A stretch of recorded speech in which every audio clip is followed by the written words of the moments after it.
بسم اللہ الرحمن الرحیم الحمد للہ وکفا والسلام علی عباده الذین اصطفى اما بعد فاعوذ باللہ من الشیطان الرجیم بسم اللہ الرحمن الرحیم۔ محترم ناظرین، آج کے ہمارے درس قرآن کا پہلا سبق ہے وحی کے متعلق۔ چونکہ جناب نبی کریم صلی اللہ علیہ وسلم پر قرآن وحی کے ذریعے سے نازل کیا گیا، تو اس لیے پہلے سبق میں ہم بات کرتے ہیں وحی کے متعلق۔ تو وحی مختلف طریقوں سے جناب نبی کریم صلی اللہ علیہ وسلم پر نازل ہوئی۔ پہلا طریقہ جو بخاری شریف کی روایت سے ثابت ہے، حضرت امی عائشہ رضی اللہ تعالیٰ عنہ فرماتی ہے کہ حضرت ہشام رضی اللہ تعالیٰ عنہ نے جناب نبی کریم صلی اللہ علیہ وسلم سے پوچھا کہ یا رسول اللہ، تمہاری اوپر وحی کس طرح نازل ہوتی ہے؟ تو ان حضرت صلی اللہ علیہ وسلم نے ارشاد فرمایا کہ کبھی تو مجھے گھنٹی کی سی آواز سنائی دیتی ہے، اور وحی کی یہ صورت میرے لیے سب سے زیادہ سخت ہوتی ہے۔ پھر جب یہ سلسلہ ختم ہوتا ہے تو جو کچھ اس آواز نے کہا ہوتا ہے مجھے وہ یاد ہو چکا ہوتا ہے، اور کبھی فرشتہ میرے سامنے ایک مرد کی صورت میں بھی آ جاتا ہے۔ وحی کی یہ صورت پیغمبر فرماتے ہیں کہ میرے اوپر سب سے زیادہ سخت ہوتی تھی۔ حضرت امی عائشہ رضی اللہ عنہا فرماتی ہے کہ میں نے سخت جاڑوں کے دنوں میں آپ پر وحی نازل ہوتی ہوئی دیکھا ہے، تو جب دیکھا تو آپ پسینے سے شرابور تھے۔ ایک صحابی فرماتے ہیں کہ پیغمبر پر وحی نازل ہو رہی تھی، اور پیغمبر کا سر مبارک میرے ران مبارک پر تھا، تو جب وحی نازل ہوئی تو میرا ران ایسا لگا جیسا کہ وہ ٹوٹنے والا ہے۔ وحی کی یہ صورت سب سے زیادہ سخت ہے۔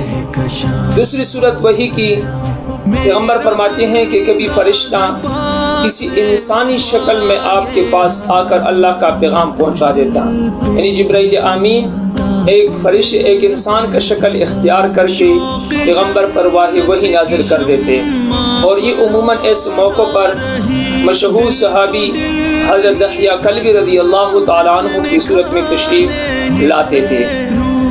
البتہ بسا اوقات کسی دوسری صورت میں بھی تشریف لاتے تھے، لیکن زیادہ تر مواقع میں حضرت دحیہ کلبی رضی اللہ تعالیٰ عنہ کی صورت میں تشریف لاتے تھے۔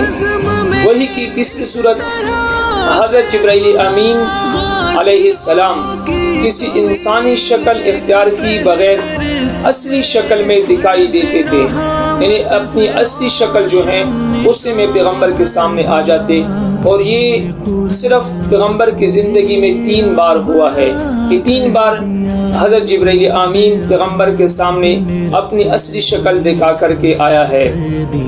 پہلی مرتبہ پیغمبر پر جب پیغمبر نے خود فرمائش کی کہ مجھے جبرائیل امین میں اپنی اصل شکل میں دیکھوں، تو اس پہلے مرتبہ حضرت پیغمبر محمد مصطفیٰ صلی اللہ علیہ وسلم نے جبرائیل امین کو اپنی اصلی شکل میں دیکھا۔ دوسری جب معراج میں تشریف لے گئے، اور تیسری مرتبہ بالکل ابتدائی نبوت کے زمانے میں۔ چوتھی صورت وحی کی، براہ راست اللہ تعالیٰ بلا واسطہ فرشتہ کے خود اللہ تبارک و تعالیٰ پیغمبر سے ہم کلام ہوتے تھے۔ یہ شرف ان حضرت صلی اللہ علیہ وسلم کو بیداری کی حالت میں صرف ایک بار یعنی معراج کے وقت حاصل ہوا ہے۔ البتہ ایک مرتبہ خواب میں بھی آپ صلی اللہ علیہ وسلم کے ساتھ اللہ سے ہم کلام ہوئی ہے۔ وحی کی 5ویں صورت یہ تھی کہ حضرت جبرائیل آمین کسی صورت میں سامنے آئے بغیر آپ کے قلب مبارک میں کوئی بات القاء فرما دیتے۔ اسی اصطلاح میں نفث فی الروح کہتے ہیں۔ یہ 5 صورتیں وحی کی تھی کہ جن 5 صورتوں کے ذریعے سے اور 5 طریقوں سے پیغمبر پر وحی نازل ہوتی تھی۔ اس طرح ہمارے اور دروس سننے کے لیے ہمارے ساتھ رہیے۔ آپ سے اجازت چاہتا ہوں۔ السلام علیکم ورحمۃ اللہ وبرکاتہ۔